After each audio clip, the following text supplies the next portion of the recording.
महापुराण का पारायण करेंगे। आप लोग सब सावधान हो जाइए। हम लोग पिछले पारायण में हम लोग चौथा अध्याय तक पढ़े थे। तीसरे स्कंद का चौथा अध्याय तक हम लोग पढ़े थे। अब होगा पांचवा अध्याय। विषय है विदुर जी का प्रश्न और मैत्रेयी जी का सृष्टि क्रम वर्णन। उद्धव जी तो चले गए, वो बोले कि मैत्रेयी जी आ रहे हैं, उनसे आप बात कीजिए, बात बाकी वो बताएंगे आप।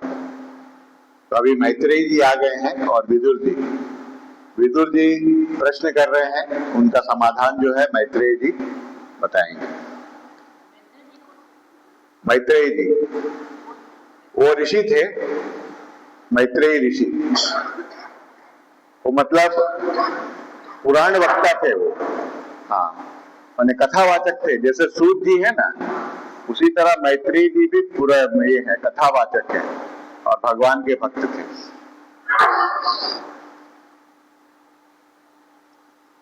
श्री सुखदेव जी कहते हैं परम ज्ञानी मैत्रेयी मुनि हरिद्वार क्षेत्र में विराजमान थे।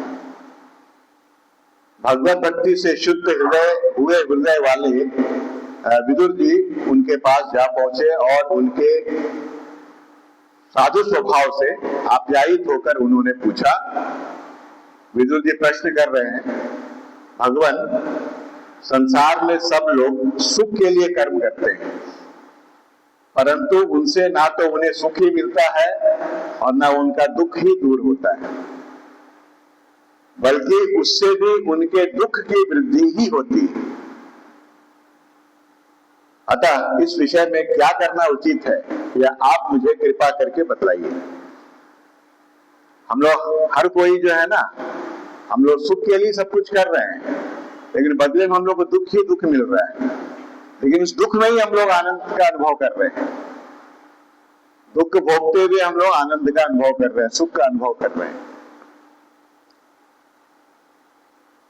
फिर बोल रहे हैं कि जो लोग दुर्भाग्यवश भगवान श्री कृष्ण से विमुख, अधर्म परायण और अत्यंत दुखी हैं, उन पर कृपा करने के लिए ही आप जैसे भाग्यशाली भगवत भक्त संसार में विचरा करते हैं।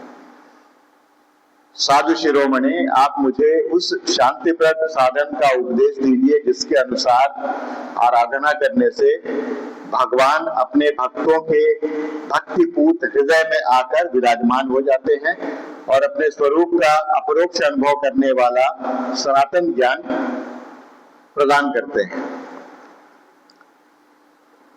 त्रिलोकी के नियंता और परम स्वतंत्र श्री हरि अवतार लेकर जो लीलाएं करते हैं, जिस प्रकार अकर्ता होकर भी उन्होंने कल्प के आरंभ में इस सृष्टि की रचना की, जिस प्रकार इसे स्थापित कर वे जगत के जीवों की जीविका का विधान करते हैं, फिर जिस प्रकार इसे अपने हृदयाकाश में लीन कर वृत्ति शून्य हो योग माया का आश्रय लेकर शयन करते हैं, और जिस प्रकार वे योगेश्वरेश्वर प्रभु एक होने पर भी इस ब्रह्मांड में अंतर्यामी रूप से अनुप्रविष्ट होकर अनेक रूपों में प्रकट होते हैं, वह सब रहस्य आप हमें समझाइए। बोले कि किस तरह भगवान जो है सृष्टि को उत्पन्न कर रहे हैं, किस तरह उसका अंत कर रहे हैं, किस तरह पालन पोषण कर रहे हैं, वो सारा चीज बताइए हमको। ब्राह्मण, गौ और देवताओं के कल्याण के लिए जो अनेकों अवतार धारण करके लीला से ही नाना प्रकार के दिव्य कर्म करते हैं, वे भी हमें सुनाइए। यशस्वियों के मुकुटमणि श्री हरि के लीलामृत का पान करते करते हमारा मन तृप्त नहीं होता।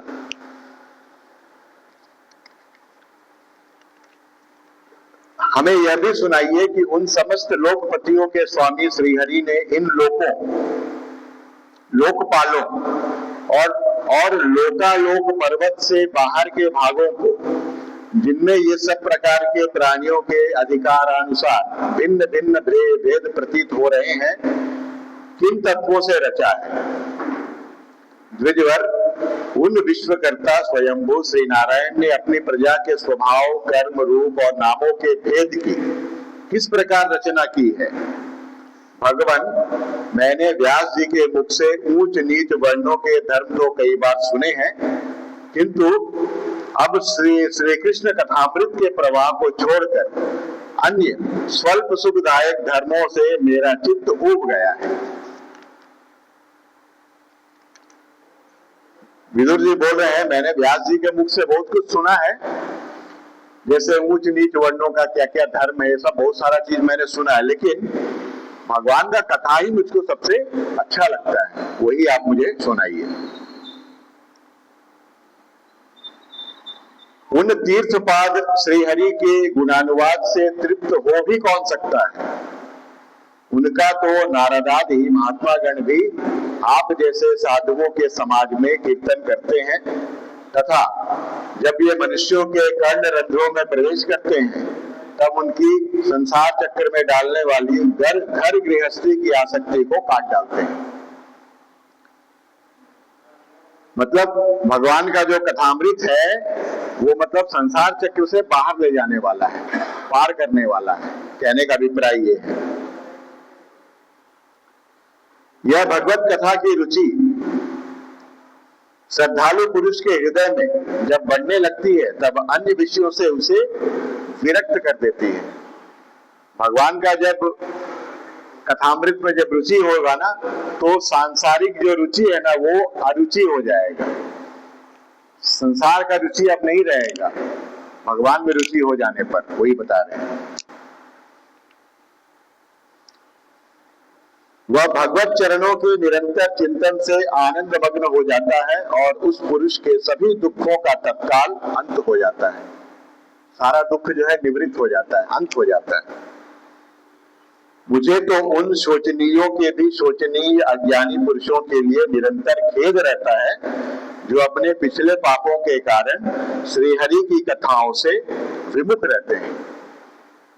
मतलब देखिए, जो भगवान का कथा नहीं सुनते हैं वो क्या बोल रहे हैं, देखिए, मुझे तो उन शोचनीयों के भी शोचनीय अज्ञानी पुरुषों के लिए निरंतर खेद रहता है। विदुर जी बोल रहे हैं, मुझे बहुत दुख होता है उन लोगों के ऊपर जो भगवान का कथा सुनने में रुचि नहीं लेते।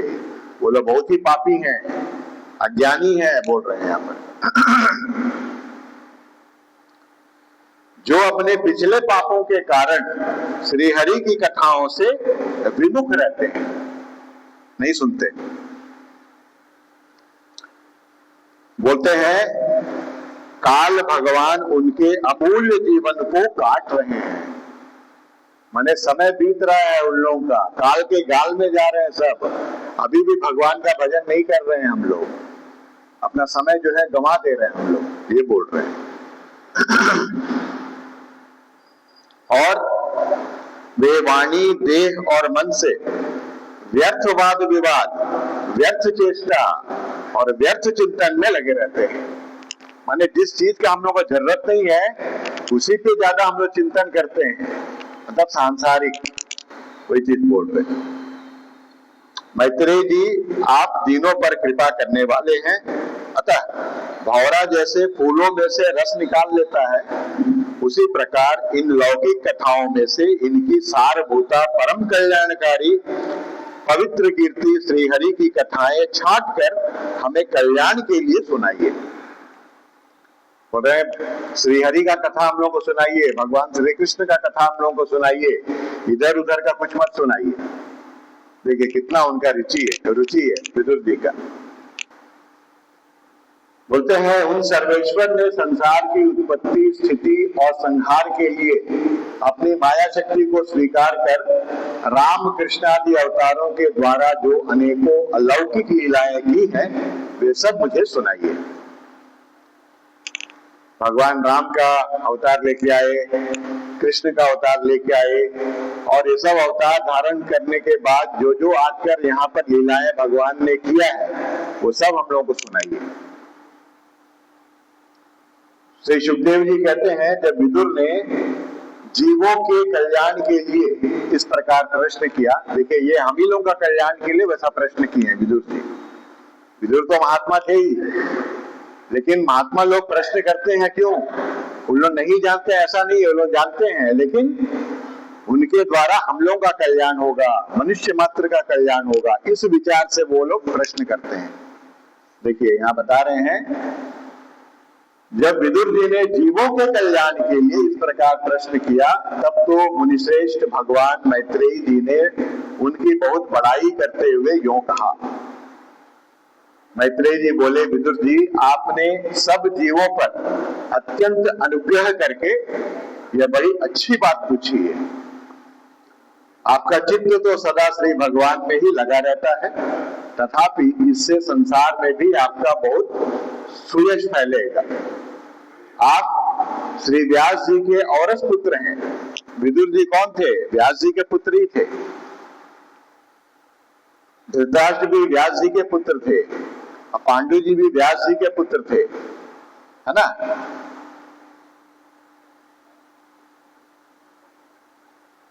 हाँ, विचित्र वीर जो थे ना, इनका पिता का नाम था विचित्र वीर। धृतराष्ट्र, पांडु और धृतराष्ट्र और पांडु का। तो काशी नरेश का जितना भी कन्याएं होती थी ना, हस्तिनापुर के राजकुमारों से ब्याह जाता था। काशी नरेश का जितनी भी मने बेटियां थी, उनको हस्तिनापुर के राजकुमारों से ब्याह जाता था। तो काशी नरेश का 3 पुत्री था, अंबा, अंबिका, अंबालिका। तो जब उन लोगों का वहां में शादी स्वयंवर हो रहा था, तो हस्तिनापुर वालों को न्योता नहीं मिला था, नहीं दिया गया था। तो भीष्म जो थे वो क्रोधित हो गए। वो जाकर अपने बल पर वहां का राजाओं को हराकर अंबा, अंबिका, अंबालिका तीनों को अपना रथ पर बैठा के ले आए, और इनका शादी जो है इनसे कर दिए, विचित्र वीर्य से कर दिए। लेकिन उनका क्या था ना, कुछ रोग था जिसके लिए संतान नहीं हो रहा था, विचित्र वीर्य का। तब व्यास जी को बुलाया गया, और व्यास जी को उनकी माता सत्यवती, व्यास की माता सत्यवती, वो आदेश की कि देखो, शास्त्रों में ऐसा नियम है कि अगर कोई कारण से अगर कोई संतान उत्पत्ति नहीं कर पा रहा है, तो कुछ ऐसा तरीका है जिसके माध्यम से ये हो सकता है। तो व्यास जी तो खुद शास्त्रों के वेत्ता थे, वो पुराण तो वही लिखे थे। तो बोले ठीक है। अच्छा, इसमें क्या हुआ था कि जो तीनों को लेके आए थे ना, अंबा, अंबिका, अंबालिका, अंबा जो है वो एक शल्व राजा था, उसको वो मन दे चुकी थी अपना। तो यहाँ आने पर वो भीष्म को बताई ये बात। तो भीष्म बोले कि आपको तो पहले ये बात बोल देना चाहिए था, आपको मैंने लेके नहीं आता। एक काम कीजिए, आप चले जाइए वापस। तो अंबा जो है वो चली जाती है, लेकिन जाने का बाद जो है वो राजा शल्व जो है उसको स्वीकार नहीं करता है, क्योंकि भीष्म जो है लेके चला गया था ना रथ में, तो स्वीकार नहीं करता। तो अब जाके अम्मा क्या करती है, फिर भीष्म के पास फिर आती है, बोलती है कि वो तो राजा जो है हमको स्वीकार नहीं कर रहा है, आप हमको स्वीकार कीजिए, आप हमसे शादी कीजिए। तो भीष्म तो बोलते हैं कि मैं तो प्रतिज्ञाबद्ध हूँ, आजीवन ब्रह्मचारी रहूंगा, मैं तो शादी नहीं करूंगा। तब तो फिर अम्मा के पास कोई सवाल और नहीं रहता है, तो फिर वो चल जाती है परशुराम जी के पास। भीष्म के गुरु थे ना परशुराम जी, उनके पास जाती है, उनको बोलती है ऐसा सा बात है। परशुराम जी बोलते हैं ठीक है, वो तो मेरा शिष्य है, मेरा कहना मानेगा। तो अपना एक अनुचर को भेजता है हस्तिनापुर, बोलता है भीष्म को वो बोलो कि वो अम्बा से शादी करे या फिर हमसे युद्ध करे। तो भीष्म जी का प्रतिज्ञा था कि मैं आजीवन जो है ब्रह्मचारी रहूंगा। तो बोलते नहीं, मैं तो शादी तो मैं नहीं कर सकता, मेरा प्रतिज्ञा है, मैं भले युद्ध करूंगा, मेरा गुरु का आदेश है तो मैं युद्ध करूंगा। और जाकर अपने गुरु से, परशुराम जी से युद्ध करते हैं वो दोनों। और इस तरह से परशुराम जी बोलते हैं कि आशीर्वाद देने जाते हैं ना युद्ध का पहले अपने गुरु जी से, तो परशुराम जी आशीर्वाद देते हैं कि ऐसा युद्ध करो कि तुम्हारा गुरु जो है पराजित बने, ये ना हो, शर्मिंदा ना हो, ऐसा तुम युद्ध करो। सामने गुरु है करके मत सोचो, ऐसा युद्ध करो कि तुम्हारा गुरु जो है वो शर्मिंदा ना हो दुनिया में। तो भीष्म जी युद्ध करते हैं, युद्ध करके कोई जीतता नहीं है, कोई हारता नहीं है। फिर एक ऐसा बाण चलाते हैं ना भीष्म जी, वो बड़ा खतरनाक बाण। फिर ब्रह्मदेव जो है बीच में आकर रोकते हैं, बोलते हैं इस तरह से तेरा फैसला नहीं होगा गुरु जी के साथ, तुम एक काम करो, अपना बाण को वापस ले लो। तो फिर ब्रह्मा जी के आदेश पर भीष्म जी बाण को वापस ले लेते हैं। तब परशुराम जी बोलते हैं कि युद्ध में मैं पीछे कभी नहीं जाता, या तो मेरा वध कर दो या तो तुम वापस चले जाओ, मैं पीछे नहीं जाऊंगा। तो भीष्म जी बोलते हैं गुरुदेव आपका आज्ञा तो मैं चला जाऊंगा वापस, मैं तो वध तो नहीं करूंगा आपका, मैं वापस चला जाता हूं। तो फिर वो वापस चले जाते हैं। तो ये जो है ना, ये व्यास जी जो है, व्यास जी से अंबिका से पैदा होता है धृतराष्ट्र, और अंबालिका से पैदा होता है पांडु, जो पांडवों का पिता था पांडु। तो अंबिका और अंबालिका, अंबिका को जब व्यास जी के कमरे में भेजा जाता है तो व्यास जी जो है ना, उनका थोड़ा सा चेहरा जो है ना थोड़ा कुरूप रहता है ना, इसलिए उनको बादरायण भी बोला जाता है। तो उनका चेहरा देख के ना अंबिका जो है ना आंख बंद कर लेती, घबरा के उनका जो चेहरा, जो भयानक चेहरा देखती है, आंखें अपना बंद कर लेती है। उसके बाद वो आ जाती है, तो फिर अंबालिका जाती है। अंबालिका उनका चेहरा देख के ना उनका बदन जो है ना पीला पड़ जाता है, डर के मारे आंख नहीं बंद करती है, शरीर जो है ना पीला पड़ जाता है। इसीलिए उसका पुत्र जो होता है ना पांडु, उसको बीमारी रहता है हमेशा, पांडु रोग, जिसको हम लोग जॉइंटिस बोलते हैं, है ना, उसको पांडु रोग बोला जाता है। उनको हो जाता है, हमेशा बीमारी रहता था अधिकतर पांडु।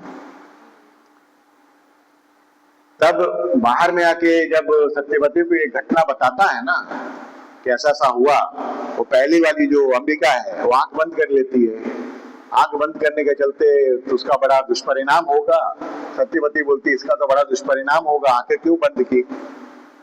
बोलती एक बार जाओ, फिर एक बार फिर जाओ, बोल के वो चल जाती है सत्यवती। लेकिन वो अंबिका जो है ना डर के मारे दोबारा नहीं जाती, अपना दासी को भेज देती है, अपना दासी को भेज देती है। लेकिन वो दासी जब अंदर जाती है ना, एकदम पूज्य भाव से उनको प्रणाम करती है व्यास जी को। उनका जो पुत्र होता है वो होता है विदुर, महात्मा होता है। देखिए सब अपने मन के ऊपर है। उनका पुत्र रहता, दासी पुत्र होता है ये विदुर। यमराज जी का शाप भी था, तुम शूद्र कुल में जन्म होगा तुम्हारा। यमराज जी का नहीं, वो क्या ऋषि है उनका, एक ऋषि है, उनका नाम याद नहीं आ रहा। उनका शाप था यमराज जी को, 100 वर्ष के लिए शूद्र बनकर तुम जन्म लोगे। मातंग ऋषि था, मातंग ऋषि नहीं, याद नहीं आ रहा है। उनके शाप के प्रभाव से वो, ऋषि के शाप के प्रभाव से वो यमराज जी वो विदुर बन के यहाँ पर पैदा होते हैं हस्तिनापुर में। और उनका जो जगह है ना, वो अर्यमा करके एक ऋषि थे, अर्यमा ऋषि, वो यमराज बन के उतना दिन तक वहां संभालते हैं वो गद्दी। ये सब बहुत सारा स्टोरी है। तो ये जो है मांडव्य ऋषि, देखिए मांडव्य ऋषि बोलते हैं आप व्यास जी के औरस पुत्र हैं, इसलिए आपके लिए यह कोई बड़ी बात नहीं है। विदुर जी जो है वो धर्मात्मा होते हैं और पांडु भी बहुत धर्मात्मा रहते हैं। ये धृतराष्ट्र जो है ना, ये भी इनका भी नेचर खराब नहीं था। पुत्र मोह में फंसकर जो है ना ये धीरे धीरे बिगड़ने लगते हैं। ये भी सब नीति जानते हैं धृतराष्ट्र की, लेकिन जो दुर्योधन जब पैदा होने के बाद जो है इनमें पुत्र मोह, और अपने बड़ा भाई था, गद्दी तो इन्हीं को मिलने का था धृतराष्ट्र को, लेकिन नेत्रहीन था करके गद्दी इसको नहीं दिया गया, पांडु को गद्दी दिया गया हस्तिनापुर का, लेकिन अधिकारी तो यही थे। लेकिन जो राजा में जो क्वालिटी होना चाहिए सब तो नहीं था ना इनमें, नेत्रहीन था सबसे पहला मुद्दा। एक अंधा राज्य कैसे चलाएगा? इसीलिए पांडु को गद्दी पर बैठाया जाता है। तो वो एक दुख था इसके मन में कि मैं तो कम से कम राज्य भोग नहीं सका, मेरा बेटा तो भोगे दुर्योधन। वो पुत्र मोह उनके अंदर था और उस पुत्र मोह के चलते पूरा कौरव वंश का सर्वनाश हो जाता है। तो देखिए यहां पर बोल रहे हैं कि इसलिए आपके लिए यह कोई बड़ी बात नहीं है, आप अनन्य भाव से सर्वेश्वर श्रीहरि के ही आश्रित हो गए। विदुर जी को बोल रहे हैं आप प्रजा को दंड देने वाले भगवान यम ही हैं। मांडव्य ऋषि का शाप होने के कारण ही आपने व्यास जी के वीर से उनके भाई विचित्र वीर की भोग पत्नी यानी दासी के गर्भ से जन्म लिया है। आप सर्वदा ही श्री भगवान और उनके भक्तों को अत्यंत प्रिय हैं, इसीलिए भगवान निज धाम पधारते समय मुझे आपको ज्ञानोपदेश करने की आज्ञा दे गए।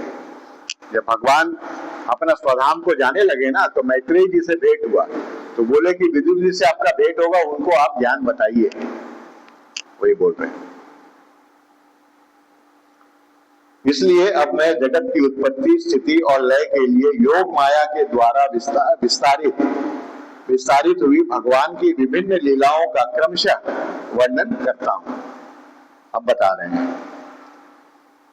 बोलते हैं सृष्टि रचना के पूर्व समस्त आत्माओं के आत्मा एक पूर्ण परमात्मा ही थे। जब कुछ नहीं था तब एक भगवान ही थे, उनके अलावा कुछ नहीं था। ना दृष्टा था ना दृश्य, ना कोई देखने वाला था ना कुछ दिखाई पड़ने वाला था, कुछ नहीं था।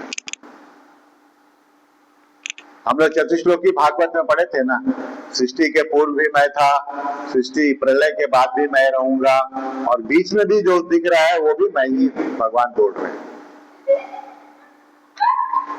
बोलते हैं ना दृष्टा था ना दृश्य, सृष्टि काल में अनेक वृत्तियों के भेद से जो अनेकता दिखाई पड़ती है वह भी वही थे, क्योंकि उनकी इच्छा अकेले रहने की थी। वे ही दृष्टा होकर देखने लगे, परंतु उन्हें दृश्य दिखाई नहीं पड़ा, क्योंकि उस समय वे ही अद्वितीय रूप से प्रकाशित हो रहे थे। ऐसी अवस्था में वे अपने को असत के समान समझने लगे। वस्तुतः वे असत नहीं थे, क्योंकि उनकी शक्तियां ही सोई थी। उनका जो शक्तियां थी वो सोई हुई थी, उनके ज्ञान का लोप नहीं हुआ था। ऐसा नहीं कि भगवान में ज्ञान का लोप हो गया, नहीं, शक्तियां सोई हुई थी। यह दृष्टा और दृश्य का अनुसंधान कराने वाली शक्ति ही कार्य कारण रूपा माया है। माने ये जो दृष्टा और दृश्य का जो भेद करा रहा है ना, यही माया है। तो भगवान ही है, माया भी नहीं है, भगवान का ही है, सब पूरा भगवान ही है। लेकिन ये जो हम लोग बोल रहे हैं ना, ये गाय है, बैल है, भेड़ है, बकरी है, ये है, फलाना है, ये माया है। ये जो दृष्टा और दृश्य में जो द्वैत का जो भाव आ जा रहा, दो का, वो दृश्य है वो अलग है, मैं देखने वाला, मैं दृष्टा अलग। ये जो द्वैत भावना है ना, यही माया करा रहा है। महाभाग विदुर जी, इस भावाभाव रूप अनिर्वचनीय माया के द्वारा ही भगवान ने इस विश्व का निर्माण किया है। भगवान जो विश्व का निर्माण करते हैं ना, तो माया की सहायता से ही करते हैं। मतलब माया तो उन्हीं का है, उनकी सहायता से ही करते हैं। काल शक्ति से जब यह त्रिगुणमयी माया क्षोभ को प्राप्त हुई, तब उन इंद्रियातीत चिन्मय परमात्मा ने अपने अंश पुरुष रूप से उनमें चिदाभास रूप बीज स्थापित किया। तब काल की प्रेरणा से उस अव्यक्त माया से महत्तत्व प्रकट हुआ। वह मिथ्या अज्ञान का नाशक होने के कारण विज्ञान स्वरूप और अपने से सूक्ष्म रूप से स्थित प्रपंच की अभिव्यक्ति कराने वाला था। फिर चिदाभास गुण और काल के अधीन उस महत्तत्व ने भगवान की दृष्टि पड़ने पर इस विश्व की रचना के लिए अपना रूपांतर किया। महत्तत्व के विकृत होने पर अहंकार की उत्पत्ति हुई। अहंकार की उत्पत्ति हुई। जो कार्य माने अधिभूत, कारण माने अध्यात्म और कर्ता माने अधिदैव के रूप के कारण भूत, इंद्रिय और मन का कारण है। वह अहंकार वैकारिक, तेजस और तामस भेद से 3 प्रकार का है। अतः अहम तत्व में विकार होने पर वैकारिक अहंकार से मन, और जिनसे विषयों का ज्ञान होता है वे इंद्रियों के अधिष्ठाता देवता हुए। इंद्रिय का अधिष्ठाता देवता, ये सब प्रकट हो रहे हैं धीरे धीरे। तेजस अहंकार से ज्ञानेंद्रियां, तेजस अहंकार माने तेज से संपन्न अहंकार से ज्ञानेंद्रियां और कर्मेंद्रियां हुई। और तामस अहंकार से सूक्ष्म भूतों का कारण शब्द तन्मात्र हुआ, और उससे दृष्टांत रूप से आत्मा का बोध कराने वाला आकाश उत्पन्न हुआ। भगवान की दृष्टि जब आकाश पर पड़ी, तब उससे फिर काल, माया और चिदाभास के योग से स्पर्श तन्मात्रा माने वायु, स्पर्श तन्मात्र हुआ, और उसके विकृत होने पर उससे वायु की उत्पत्ति हुई। अत्यंत बलवान वायु ने आकाश के सहित विकृत होकर रूप तन्मात्र की रचना की। रूप माने अग्नि, और उससे संसार का प्रकाशक तेज उत्पन्न हुआ, तेज। फिर परमात्मा की दृष्टि पड़ने पर वायु युक्त तेज ने काल, माया और चिदांश के योग से विकृत होकर रस तन्मात्र के कार्य जल को उत्पन्न किया। अग्नि से जल आया। तदनंतर तेज से युक्त जल ने ब्रह्म का दृष्टिपात होने पर काल, माया और चिदंश के योग से गंध गुणमयी पृथ्वी को उत्पन्न किया। पृथ्वी उत्पन्न हुआ। पृथ्वी का गुण है गंध। विदुर जी, इन आकाशादि भूतों में से जो भूत पीछे पीछे उत्पन्न हुए हैं, उनमें क्रमशः अपने पूर्व भूतों के गुण भी अनुगत समझने चाहिए। जैसे पृथ्वी में 5 गुण हैं, शब्द, स्पर्श, रूप, रस, गंध, 5 गुण पृथ्वी में। 4 गुण है जल में, शब्द, स्पर्श, रूप, रस, गंध नहीं है जल में, गंध गुण नहीं है, रस तक है। वैसे ही करके आकाश में शब्द है, वायु में 2 गुण है, शब्द और स्पर्श, अग्नि में 3 गुण है, शब्द, स्पर्श, रूप, जल में 4 गुण है, शब्द, स्पर्श, रूप, रस, और पृथ्वी में 5 गुण है, गंध भी, ये सब है।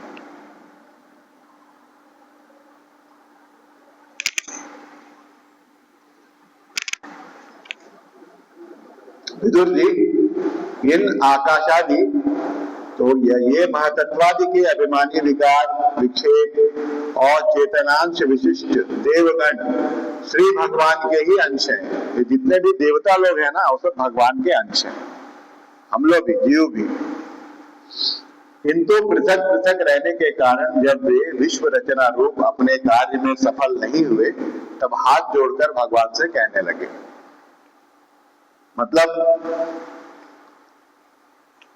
विश्व का रचना के लिए जब ये लोग अपना जो बुद्धि से ये लोग सफल नहीं हुए, तब जो है ये लोग भगवान से कहने लगे, प्रार्थना करने लगे कि देव, हम आपके चरण कमलों की वंदना करते हैं। ये अपनी शरण में आए हुए जीवों का ताप दूर करने के लिए छत्र के समान है तथा इनका आश्रय लेने से यतिजन अनंत संसार दुख को सुगमता से ही दूर फेंक देते हैं। जगत कर्ता जगदीश्वर इस संसार में तापत्रय से व्याकुल रहने के कारण जीवों को जरा भी शांति नहीं मिलती।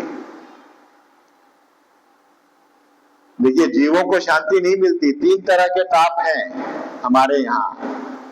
एक है दैहिक ताप, एक है भौतिक ताप और एक है दैहिक, भौतिक और दैविक।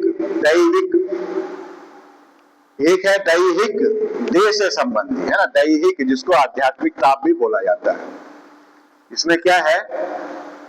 काम, क्रोध, लोभ, मोह, मद, मत्सर, ईर्ष्या, द्वेष, घृणा, इसके चलते जो कष्ट आ रहा है, इसके चलते जो दुख आ रहे हैं, उसको बोला जाता है दैहिक या आध्यात्मिक ताप।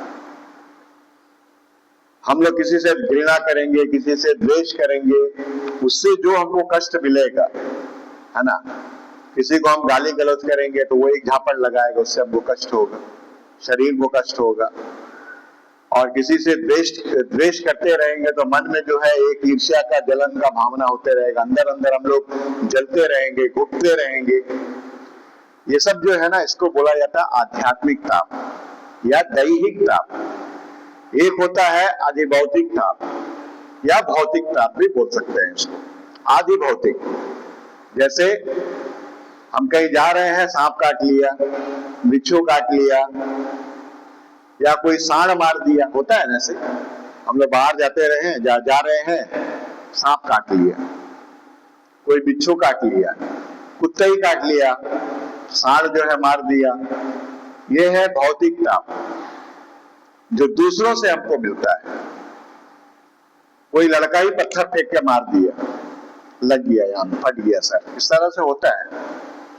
और एक होता है आदि दैविक ताप या दैविक ताप। आदि दैविक ताप का मतलब है, जैसे हम जा रहे हैं, रास्ते में पेड़ का डाल टूट के गिर गया, मर गए वहां पर। हम जा रहे हैं, बारिश हो रहा है, हम जा रहे हैं, बिजली कड़का, बिजली गिर गया अपने ऊपर में, मर गए। मतलब जो अपने हाथ में नहीं है, इसको हम लोग बोलते हैं दैविक ताप, माने प्राकृतिक आपदा। जैसे बाढ़ आ गया, अचानक भूकंप आ गया, सुनामी आ गया, इस तरह का, माने जो हम कभी सोचे नहीं थे कि ऐसा होगा, अचानक से हो गया। किसान देखिए अनाज उग जाता है ना, कभी क्या होता है, इतना बारिश हो जाता है, इतना बारिश हो जाता है, अनाज जो है, फसल जो है वो खराब हो जाता है। इसको बोलते हैं अतिवृष्टि। ज्यादा वृष्टि हो गया, जरूरत से ज्यादा, तो अनाज खराब हो गया। एक होता अनावृष्टि। अनावृष्टि मतलब किसान बेचारा मेहनत किया, अनाज डाला, लेकिन बारिश जो है सही समय पर हुआ नहीं, उससे क्या हुआ, अनाज जो है ठीक से फसल आया नहीं, ठीक, वो अनावृष्टि। तो ये अपने हाथ में नहीं है, ये अपने हाथ में नहीं है, हम तो बारिश करा नहीं सकते, अपने हाथ में है नहीं। तो ये सबको बोला जाता है प्राकृतिक आपदा या विपदा। प्राकृतिक, ये है तीन ताप। तो बोल रहे हैं कि ये जो तीनों ताप है ना, ये तीनों ताप से मनुष्य जो है वो दुखी रहता है। तो बोल रहे इसलिए भगवान, हम आपके चरणों की ज्ञानमयी छाया का आश्रय लेते हैं।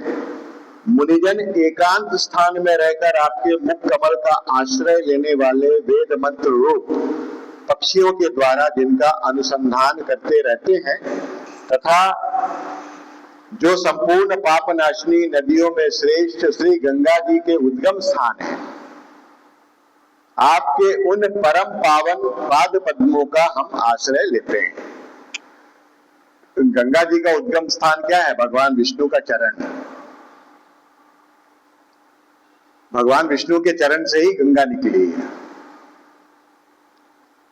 हम आपके चरण कमलों की उस चौकी का आश्रय ग्रहण करते हैं जिसे भक्तजन श्रद्धा और श्रवण कीर्तन आदि रूप भक्ति से परिमार्जित अंतःकरण में धारण करके वैराग्य पुष्ट ज्ञान के द्वारा परम धीर हो जाते हैं। ईश, आप संसार की उत्पत्ति, स्थिति और संहार के लिए ही अवतार लेते हैं, अतः हम सब आपके उन चरण कमलों की शरण लेते हैं जो अपना स्मरण कराने वाले भक्तजनों को अभय कर देते हैं। माने जो आपके आश्रित होता है वो अभय हो जाता है।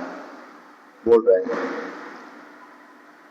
जिन पुरुषों का देह, गेह तथा उनसे संबंध रखने वाले अन्य तुच्छ पदार्थों में अहंता ममता का दृढ़ दुराग्रह है, उनके शरीर में आपके अंतर्यामी रूप से रहने पर भी जो अत्यंत दूर है, उन्हीं आपके चरणार बिंदों को हम बसते हैं। देखिए कितना अच्छा बात बोले हैं कि जो धन में आसक्ति है, जिसका अपना परिवार में जरूरत से ज्यादा आसक्ति है, अपना शरीर में ज्यादा जरूरत से ज्यादा आसक्ति है, मोह है, भगवान उनके अंदर भी है। भगवान तो सभी के अंदर में है, सबके अंदर में है। प्रभु व्यापक सर्वत्र समाना। तो लेकिन वो लोग जो है ना, वो भगवान मेरे अंदर है ऐसा वो अनुभव नहीं कर पाते। वो समझते हैं भगवान बहुत दूर है, लेकिन ऐसा नहीं है। भगवान सबके निकट है।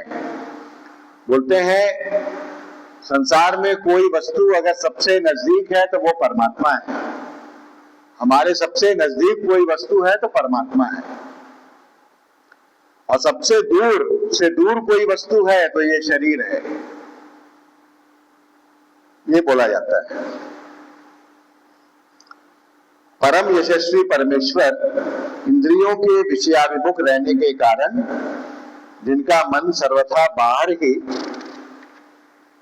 भटका करता है, वे पामर लोग आपके विलासपूर्ण पाद विन्यास की शोभा के विशेषज्ञ भक्त जनों का दर्शन नहीं कर पाते। माने जो संसार में आसक्त है वो आपका दर्शन कैसे करेगा?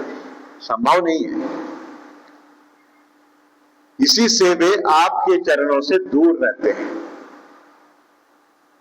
देव, आपके कथामृत का पान करने से उमड़ी हुई भक्ति के कारण जिनका अंतःकरण निर्मल हो गया है, वे लोग वैराग्य ही जिसका सार है, ऐसा आत्मज्ञान प्राप्त करके अनायास ही आपके वैकुंठ धाम को चले जाते हैं। लेकिन जो आपका कथामृत सुनता है, आपका लीलामृत सुनता है, वो जो है अपना अंतःकरण निर्मल करके आपके परम धाम को चला जाता है, वैकुंठ धाम को चला जाता है, आपके लोक में चला जाता है।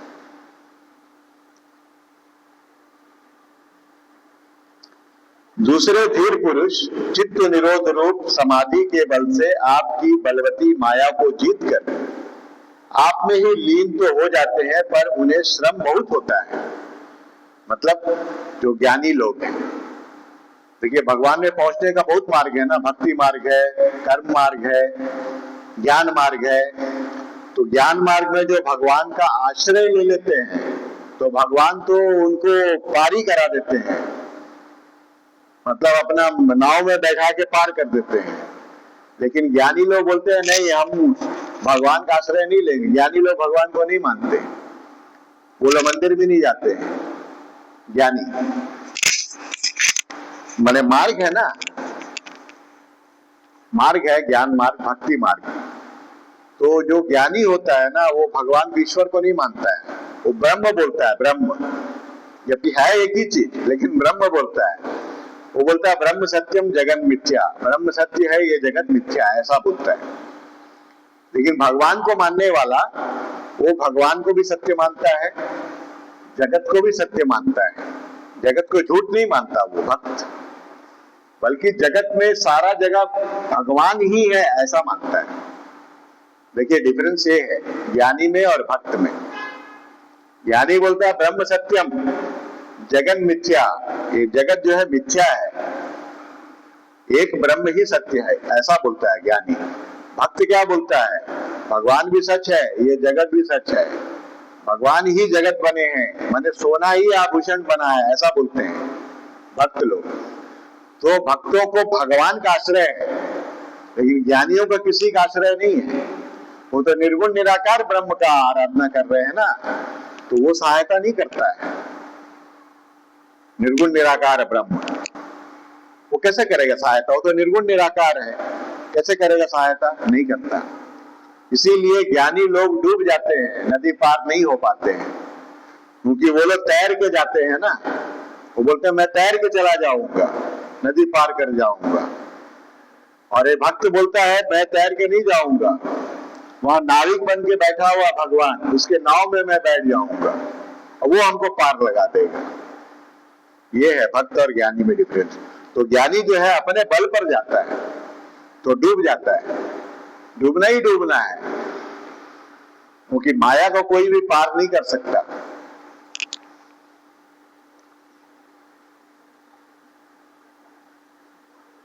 वही बता रहे हैं, दूसरे धीर पुरुष चित्त निरोध रूप समाधि के बल से आपकी बलवती माया को जीतकर आप में ही लीन तो हो जाते हैं, पर उन्हें बहुत श्रम होता है, बहुत मेहनत करना पड़ता है, बहुत ज्यादा।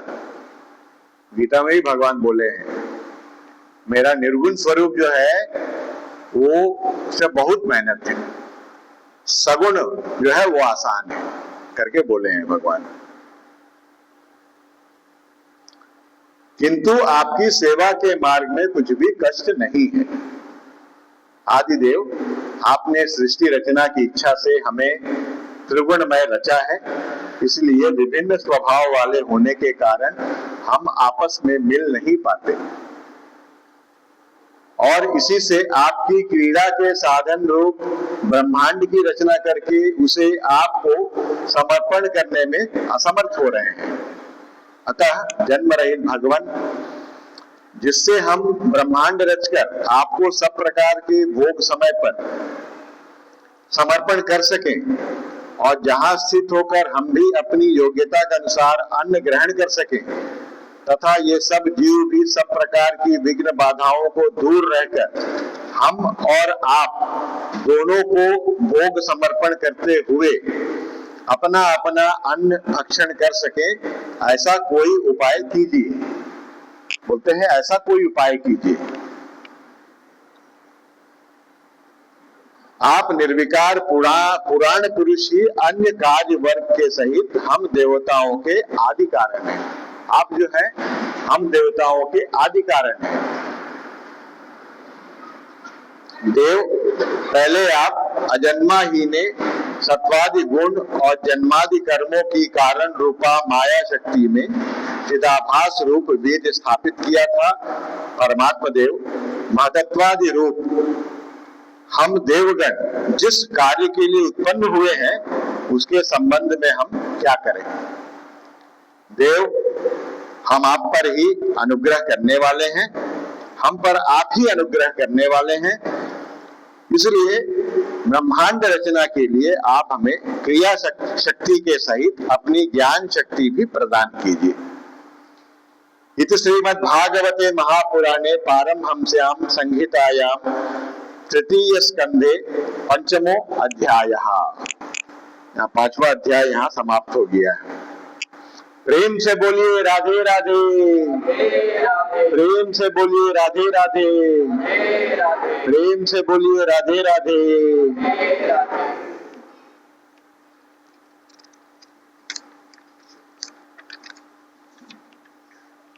चलिए तो भजन कर लेते हैं, उसके बाद फिर अगला अध्याय जो है उसको हम लोग पढ़ेंगे।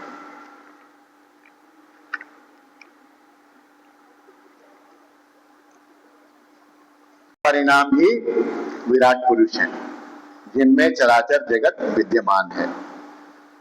जल के भीतर जो अंड रूप आश्रय स्थान था, उसमें वह हिरण्यमय विराट पुरुष संपूर्ण जीवों को साथ लेकर 1000 दिव्य वर्षों तक रहा।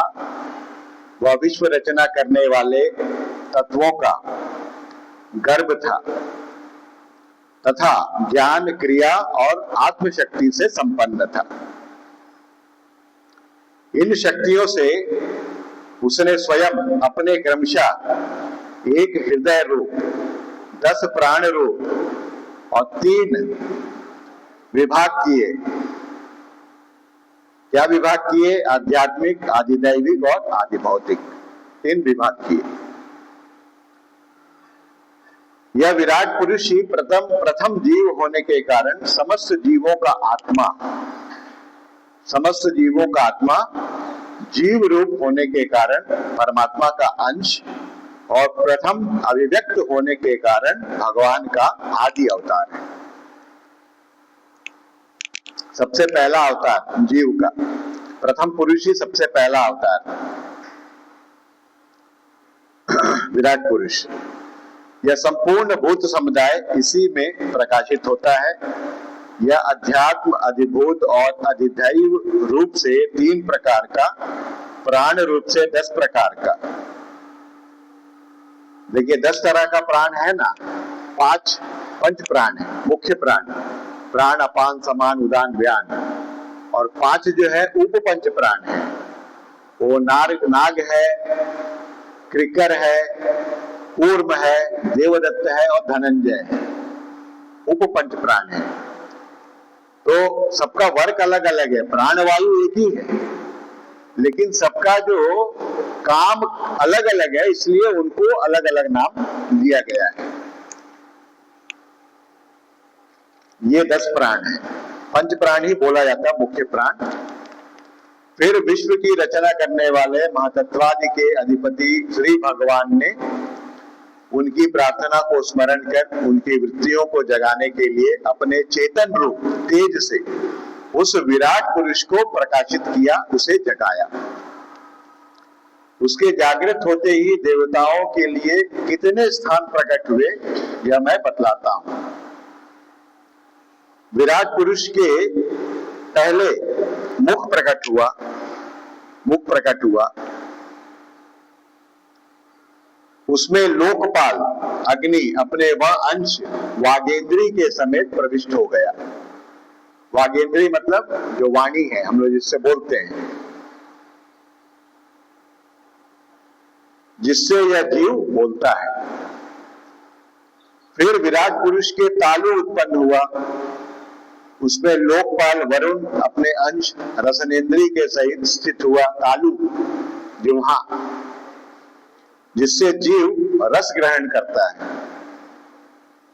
इसके पश्चात उस विराट पुरुष के नथुने प्रकट हुए, उनमें दोनों अश्विनी कुमार अपने अंश घ्राणेन्द्रिय के सहित प्रविष्ट हुए, जिससे जीव गंध ग्रहण करता है, नासिका। इसी प्रकार जब उस विराट देह में आंखें प्रकट हुई, तब उनमें अपने अंश नेत्रेंद्रिय के सहित लोकपति सूर्य ने प्रवेश किया,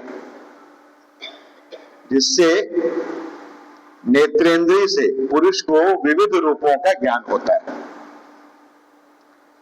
फिर उस विराट विग्रह में त्वचा उत्पन्न हुई, उसमें अपने अंश त्वगेंद्रिय के सहित वायु स्थित हुआ, जिस त्वगेंद्रिय से जीव स्पर्श का अनुभव करता है। जब इसके कर्ण छिद्र प्रकट हुए, तब उनमें अपने अंश श्रवणेन्द्रिय के सहित दिशाओं ने प्रवेश किया, और जिस श्रवणेन्द्रिय से जीव को शब्द का ज्ञान होता है। फिर विराट शरीर में चर्म उत्पन्न हुआ, उसमें अपने अंश रोमों के सहित औषधियां स्थित हुई, जिन रोमों से जीव खुजली आदि का अनुभव करता है। अब उसके लिंग उत्पन्न हुआ, अपने इस आश्रय में प्रजापति ने अपने अंश वीर्य के सहित प्रवेश किया, जिससे जीव आनंद का अनुभव करता है। फिर विराट पुरुष की गुदा प्रकट हुई, उसमें लोकपाल मित्र ने अपने अंश पायु इंद्रिय के सहित प्रवेश किया, इससे जीव मल त्याग करता है। इसके पश्चात उसके हाथ प्रकट हुए, उनमें अपनी ग्रहण त्याग रूपा शक्ति के सहित देवराज इंद्र ने प्रवेश किया। इस शक्ति से जीव अपनी जीविका प्राप्त करता है। ये हाथ से हम लोग कर्म करते हैं, अपना जीविका हम लोग प्राप्त करते हैं। जब इसके चरण उत्पन्न हुए तब उनमें अपनी शक्ति गति के सहित लोकेश्वर विष्णु ने प्रवेश किया। हम लोग के चरणों में विष्णु जी का स्थान है। विष्णु जी हमारे चरण में है, वही ले जाते हैं इधर उधर। हाँ, हम लोग के हाथों में इंद्र है। इंद्र इसका अधिपति अधिष्ठाता देवता इंद्र है हाथों का। पैरों का अधिष्ठाता देवता विष्णु जी है। सबका अलग अलग है, बताया ना यहाँ पर, सबका अलग अलग है। इस गति शक्ति द्वारा जीव अपने गंतव्य स्थान पर पहुंचता है। फिर इसके बुद्धि उत्पन्न हुई। अपने स्थान में अपने अंश बुद्धि शक्ति के साथ वाक्पति ब्रह्मा ने प्रवेश किया। इस बुद्धि शक्ति से जीव ज्ञातव्य विषयों को जान सकता है। फिर इसमें हृदय प्रकट हुआ। उसमें अपने अंश मन के सहित चंद्रमा स्थित हुआ। उसमें अपने अंश मन के सहित चंद्रमा उपस्थित हुआ, स्थित हुआ। इस मन शक्ति के द्वारा जीव संकल्प विकल्पादि रूप विकारों को प्राप्त होता है। मन में हम लोग संकल्प विकल्प करते हैं, अच्छा संकल्प, बुरा संकल्प, सब मन में हम लोग करते हैं। मन जो है वो संकल्प विकल्प करता है। तत्पश्चात विराट पुरुष में अहंकार उत्पन्न हुआ। इस अपने आश्रय में क्रिया शक्ति सहित अभिमान यानी रुद्र ने प्रवेश किया। इससे जीव अपने कर्तव्य को स्वीकार करता है। अब इसमें चित्त प्रकट हुआ। उसमें चित्त शक्ति के सहित महातत्व ब्रह्मा स्थित हुआ। इस चित्त शक्ति से जीव विज्ञान यानी चेतना को उपलब्ध करता है। जो हमारे शरीर में जो चेतना है ना, बुद्धि, वो हम लोग उपलब्ध करते हैं, पाते हैं। इस विराट पुरुष के सिर से स्वर्गलोक, पैरों से पृथ्वी और नाभि से अंतरिक्ष उत्पन्न हुआ। कहां कहां से क्या क्या उत्पत्ति हो रहा है उसके बारे में बता रहे हैं। इनमें क्रमशः सत्व, रज और तम, इन तीन गुणों के परिणाम रूप देवता, मनुष्य और प्रेतादि देखे जाते हैं। इनमें देवता लोग सत्व गुण की अधिकता के कारण स्वर्ग लोक में, मनुष्य और उनके उपयोगी गौ आदि जीव रजोगुण की प्रधानता के कारण पृथ्वी में, और तमोगुणी स्वभाव वाले होने से रुद्र के पार्षद गण यानी भूत प्रेत आदि दोनों के बीच में स्थित भगवान के नाभि स्थानीय अंतरिक्ष लोक में रहते हैं। विदुर जी, वेद और ब्राह्मण भगवान के मुख से प्रकट हुए। वेद और ब्राह्मण भगवान के मुख से प्रकट हुए। मुख से प्रकट होने के कारण ही ब्राह्मण सब वर्णों में श्रेष्ठ और सबका गुरु है। मुख से प्रकट हुआ ना भगवान का, तो ब्राह्मण जो है सब वर्णों में श्रेष्ठ है और सबका गुरु है। उनकी भुजाओं से क्षत्रिय वृत्ति और उसका अवलंबन करने वाला क्षत्रिय वर्ण उत्पन्न हुआ। भुजाओं से क्षत्रिय उत्पन्न हुआ, जो विराट भगवान का अंश होने के कारण जन्म लेकर सब वर्णों की चोर आदि के उपद्रवों से रक्षा करता है। ये क्षत्रिय लोग क्या करते हैं? अपनी सीमा का रक्षा करते हैं, चोरों से रक्षा करते हैं, प्रजा की न्याय दिलाते हैं अपने प्रजा को, इसलिए सब काम करते हैं। भगवान की दोनों जांघों से सब लोगों का निर्वाह करने वाली वे वैश्य वृत्ति उत्पन्न हुई। वैश्य वृत्ति मतलब वाणिज्य, व्यापार। 4 वर्ण है ना, ब्राह्मण, क्षत्रिय, वैश्य। वैश्य माने वो एक वर्ण है जो व्यापार करता है, वाणिज्य करता है। और उन्हीं वैश्य वर्ण का भी प्रादुर्भाव हुआ। यह वर्ण अपनी वृत्ति से सब जीवों की जीविका चलाता है। फिर सब धर्मों की सिद्धि के लिए भगवान के चरणों से सेवा वृत्ति प्रकट हुई। भगवान के चरणों से सेवा वृत्ति माने सबका सेवा करने वाला भी तो कोई होना चाहिए ना।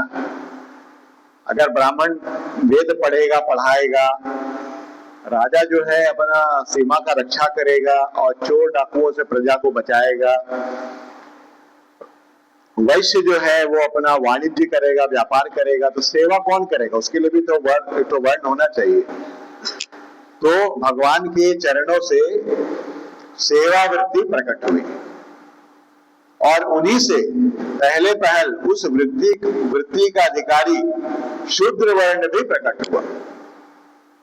शूद्र वर्ण प्रकट हुआ जिसकी वृत्ति से श्री हरि प्रसन्न हो जाते हैं। तो देखिए, सेवा करने से भगवान प्रसन्न होते हैं। सेवा वृत्ति किसका है? शूद्र वर्ण का है। तो शूद्र वर्ण जो है अपनी सेवा वृत्ति से श्री हरि को प्रसन्न कर देते हैं। इसीलिए बोलते हैं सब धर्म की सिद्धि का मूल सेवा है। सभी धर्म का सिद्धि का मूल सेवा है। सेवा किए बिना कोई भी धर्म सिद्ध नहीं होता। अतः सब धर्मों की मूलभूता सेवा ही जिसका धर्म है वह शूद्र सब वर्णों में महान है। हम लोग किसको बोलते हैं महान? ब्राह्मण को, है ना। तो यहाँ देखिए भगवान बोल रहे हैं सब धर्मों की मूलभूता सेवा ही जिसका धर्म है वह शूद्र सब वर्णों में महान है। महान है ये लोग क्योंकि ये लोग सेवा करते हैं। शूद्र वर्ण ब्राह्मण का धर्म मोक्ष के लिए, क्षत्रिय का धर्म भोगने के लिए, वैश्य का धर्म अर्थ के लिए और शूद्र का धर्म धर्म के लिए। चार पुरुषार्थ है ना। काम, जैसे चार धर्म क्या है? चार पुरुषार्थ बोलते हैं ना। काम है, अर्थ है और काम, धर्म, मोक्ष, अर्थ, यह है चार। काम, धर्म, अर्थ और मोक्ष। मोक्ष जो है सबसे लास्ट वाला पुरुषार्थ है। तो ये जो ब्राह्मण का धर्म मोक्ष के लिए है, क्षत्रिय का धर्म भोगने के लिए है, वैश्य का धर्म अर्थ के लिए है। वैश्य जो बिजनेस कर रहा अर्थ के लिए कर रहा, पैसा के लिए, वैश्य बिजनेस। और शूद्र का धर्म के लिए है क्योंकि वो सेवा कर रहा है। सेवा कर रहा तो वो धर्म कर रहा है, पुण्य कर रहा है। इस प्रकार प्रथम तीन वर्णों के धर्म अन्य पुरुषार्थों के लिए हैं। मतलब ये जो पहला वाला जो तीन धर्म है वो अन्य पुरुषार्थों के लिए है। पहला वर्ण जो है तीन अन्य पुरुषार्थों के लिए है, तीन वर्ण पहला वाला। किंतु शूद्र का धर्म स्व पुरुषार्थ के लिए है। शूद्र का जो धर्म है ना, अपना उद्धार करने के लिए, माने हम दूसरे की सेवा करेंगे तो उद्धार हो जाएगा हमारा।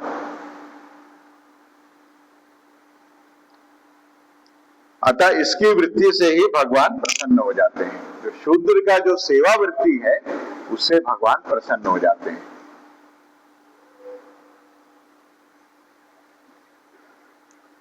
ये चारों वर्ण अपनी अपनी वृत्तियों के सहित जिनसे उत्पन्न हुए हैं उन अपने गुरु श्रीहरि का अपने अपने धर्मों से चित्त शुद्धि के लिए श्रद्धा पूर्वक पूजन करते हैं। विदुर जी यह विराट पुरुष काल, कर्म और स्वभाव शक्ति से युक्त भगवान की योग माया के प्रभाव को प्रकट करने वाला है। इसके स्वरूप का पूरा पूरा वर्णन करने का कौन साहस कर सकता है। तथापि प्यारे उद्धव जी, अन्य व्यावहारिक चर्चाओं से अपवित्र हुई अपनी वाणी को पवित्र करने के लिए जैसी मेरी बुद्धि है और जैसा मैंने गुरुमुख से सुना है वैसा श्री हरि का सुयश वर्णन करता हूं। महापुरुषों का मत है कि पुण्य श्लोक शिरोमणि श्री हरि के गुणों का गान करना ही मनुष्यों की वाणी का तथा विद्वानों के मुख से भगवत कथामृत का पान करना ही उनके कानों का सबसे बड़ा लाभ है। देख रहे हैं ना, देखिए बता रहे हैं कि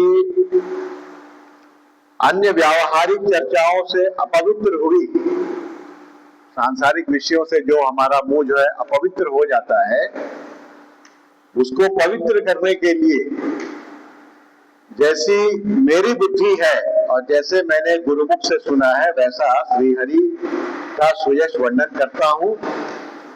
महापुरुषों का मत है, महापुरुषों का बोलना है, महापुरुषों का मानना है कि मनुष्यों की वाणी का तथा विद्वानों के मुख से भगवत कथामृत का पान करना ही उनके कानों का सबसे बड़ा लाभ है। वत्स, हम ही नहीं, आदि कवि श्री ब्रह्मा जी ने 1000 दिव्य वर्षों तक अपनी योग परिपक्व बुद्धि से विचार किया, तभी भी क्या वे भगवान की अमित महिमा का पार पा सके? नहीं पा सके। भगवान ब्रह्मा जी बहुत प्रयास किए भगवान को जानने का, जान नहीं पाए, उनका महिमा को जान नहीं पाए। तब भगवान जो है उनके हृदय में प्रकट हुए और उनको ज्ञान दिए ब्रह्मा जी को, तब जाके वो सृष्टि कर पाए, तो नहीं कर पाते। अतः भगवान की माया बड़े बड़े मायावियों को भी मोहित कर देने वाली है, उसकी चक्कर में डालने वाली चाल अनंत है। अतएव स्वयं भगवान भी उसकी था नहीं लगा सकते, फिर दूसरों की तो बात ही क्या है।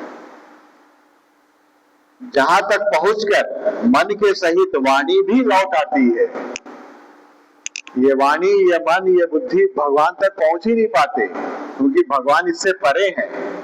हम लोग अनुमान लगाते हैं, बोलते हैं जहां ना पहुंचकर मन के सहित वाणी भी लौट आती है, तथा जिनका पार पाने में अहंकार के अभिमानी रुद्र तथा अन्य इंद्रियाधिष्ठाता देवता भी समर्थ नहीं है, उन श्री भगवान को हम नमस्कार करते हैं। माने भगवान का महिमा जो है वो कोई भी पार नहीं कर सकता, उनकी माया को कोई भी पार नहीं कर सकता।